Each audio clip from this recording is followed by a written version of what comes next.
તમે જોવો એમ આ ચંદ્રો જે છે ને એ આપણે છોડવાનો છે. તમે પણ કામ કરવા આવ્યો અમારા ભેગા? કરો કરો.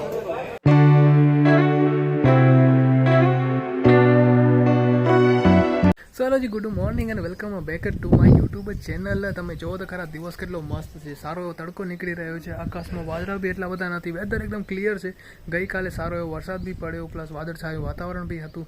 અને એક બ્રેકિંગ ન્યૂઝ એ પણ છે કે અરબી સમુદ્રમાં ફરી પાછું એક વાવાઝોડું ક્રિએટ થઈ રહ્યું છે, જે આપણા ગુજરાતમાં પાછું ફરશે. પછી જ્યારે આવે ત્યારે જોશું. હાલ ઘડી તો મોસમ બહુ મસ્ત છે, આપણે નાસ્તો કર્યો છે અને બસ આપણા બ્લોગની અને આપણા દિવસની શરૂઆત કરી છે.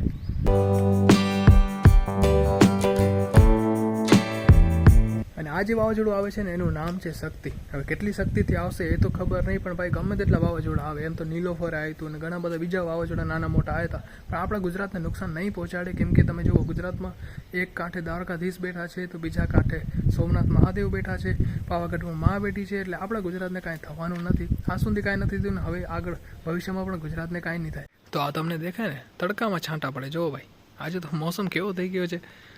મને લાગે છે ભગવાનની સિસ્ટમ ક્રેશ થઈ ગઈ છે ભાઈ. નક્કી નથી થતું ક્યારે વરસાદ ફગાવવાનો, ક્યારે તડકો દેવાનો, ક્યારે ઠંડી ફગાવવાની. ભાઈ નક્કી નથી થતું. કચ્છ માટે પહેલાં તો કચ્છમાં આવું નહોતું ભાઈ. જ્યારે વરસાદની સિઝન હોય ત્યારે જ વરસાદ પડતો. હવે તો જ્યારે મન ફાવે ત્યારે વરસાદ પડે છે. મોસમ તો ઠીક છે, પણ યાર નવરાત્રી પૂરી થઈ ગઈ તો હવે ટાઈમ નથી નીકળતો. આમ તો દરરોજે ફિક્સ હતું કે આપણે સમાજમાં જઈ રાતના 1, 1:30, 2 વાગતા આપણે દરરોજે ગરબા રમતા, મજા આવતી, મસ્ત એવું ટાઈમપાસ થતું. પણ હવે શું કરવાનું, આપણી રાત નથી નીકળતી ભાઈ. બોરિંગ લાગે છે, એમ થાય કે હજુ આપણે સમાજમાં જઈને ગરબા કે રમી. પણ આજે ફરી પાછું આપણે સમાજમાં જવું છે રાત્રે, કેમ કે આપણે જે ચંદરો લગાડ્યો હતો નવરાત્રી માટેનો, એ હવે આપણે કાઢવાનો છે. તો ફરી પાછું યોગ મંડળના બધા સભ્યો ભેગા થશે ને આજ રાતે એ ચંદરો છે અથવા તો બીજું કામ જે ડેકોરેશન કરેલું હશે એ બધું આજે કાઢવાનું હશે. કેમ કે શરદ પૂનમ આવી રહી છે, તો શરદ પૂનમનું આયોજન કરવાનું છે. તો એટલા માટે ચંદરોને આજે નીકાળવાનો, એટલે ફરી પાછું આપણે સમાજમાં બધા ભેગા થશું. લાઇટિંગ શાયદ નહીં કાઢે, લાઇટિંગ તો મારા હિસાબે શરદ પૂનમ પછી જ નીકળશે. પણ હા, ચંદરો કાઢવો પડશે, કેમ કે વચ્ચોવચ્ચ છે તો એ તો નડશે. એટલે તો હમણાં ઘરે કોઈ નથી, હું છું, માં છે, બાકી મનીષા અને કાકી ગયા છે નખત્રાણા શોપિંગ માટે, અને એની મક્કુને અહીંયા રાખી ગયા છે. તો મારી અને માની જવાબદારી છે કે મક્કુને અમને રમાડવાની છે જ્યાં સુધી એની મમ્મીને ના આવી જાય. હો ને મક્કુ?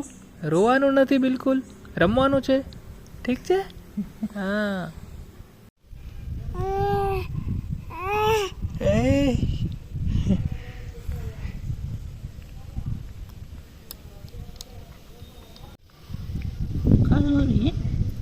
શું ખાવડી?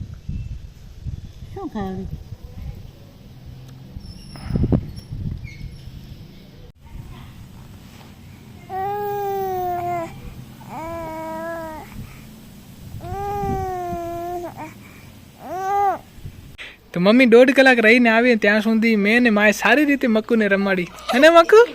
હા, જો હજી રમેરો. હે, જરાક રોઈતી વચ્ચે. એ વાવા આવ્યું તારા માટે, વાવા. બાકી ભાઈ છોકરાને રમાડવા બહુ ઓખા ભલા, બહુ ઓખા. હે મક્કુ?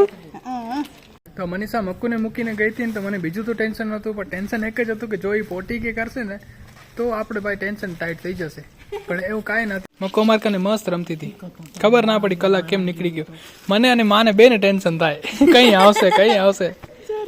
હે, તો રાતના કંઈક 9:30 વાગી ગયા છે ને આપણે આવી ગયા છીએ સમાજમાં. તમે જોવો એમ આ ચંદ્રો જે છે ને એ આપણે છોડવાનો છે. એટલા માટે જ આપણે યોગ મંડળની ટીમ આવી ગઈ છે અને હવે ચંદ્રો છોડવાનું કામ ચાલુ થયું છે. તો સૌથી પહેલાં આપણે ચંદરો છે ને એને આપણે નીચે લઈ આવશું, અને એના પછી આ જે બી બાંધેલું છે ને એને આપણે છોડશું. તમે પણ કામ કરવા આવ્યો અમારા ભેગા? કરો કરો.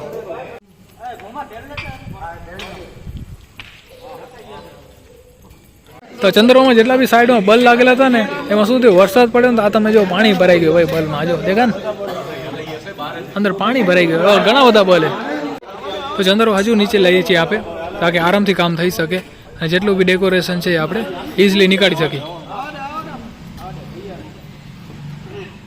અને જો તમે બલ ને એકદમ ઇઝીલી આપણે નીકાળી શકશું, છે ને, હાથ પહોંચી જશે. નીકાળો બલ, નીકાળો. એમાં કેટલું થોડું પાણી એની જરા આપણે બલ્બમાં પાણી નીકાળી છે. બોલો, નીકાળ. એમાં એ પાણી, ઓહો કેટલું બધું પાણી નીકળે.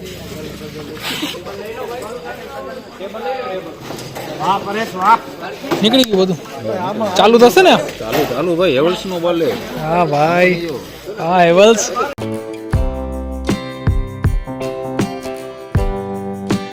તો જો સાઈડની જે ઝાલર હતી ને એ બી ઉતારી દીધી છે ને અંદરનો ચંદરવો હતો ને એ બી જાય છે જો તમે હવે બસ આ તાલપત્રી કાઢવાની છે આ જે માળખું છે ને એને ખોલવાનું છે બાકી હવે થાંભલો કાઢવાનો છે કે હજી નક્કી નથી પ્લસ આ લાઇટ છે કે એનું બી હજી નક્કી નથી જો નક્કી થશે તો આ બધું આપણે કાઢી નાખશું તો આપણે તાલપત્રી જે હતી ને એને અહીંયા સુકાવવા માટે રાખી દઈશું કેમ કે વરસાદ પડે તો એટલે તાલપત્રી પણ ભીની થઈ ગઈ છે જો ભીની આપણે વીટીને રાખશું તો વાસ મારશે એટલા માટે 2-3 દિવસ અહીંયા ખોલી હશે તો સુકાઈ બી જશે અને વાસ બી નહીં મારે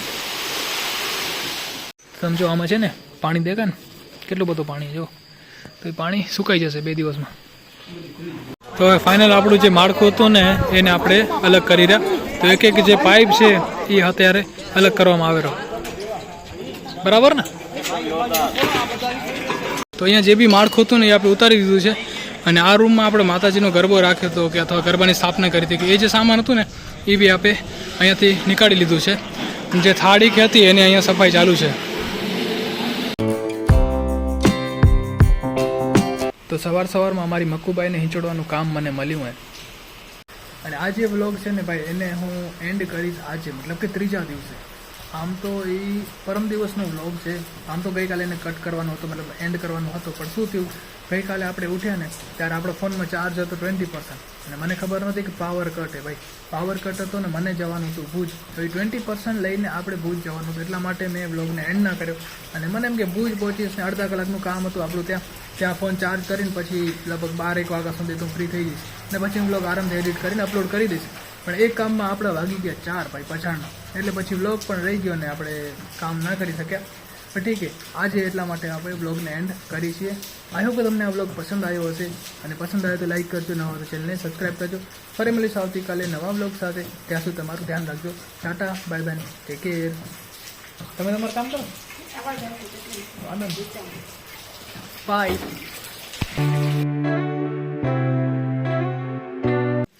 આમાં જો આમાં કેટલું પાણી છે ને કેટલું પાણી જો એમ લાગે પાણીના બલ્બ બનાવ્યા આપે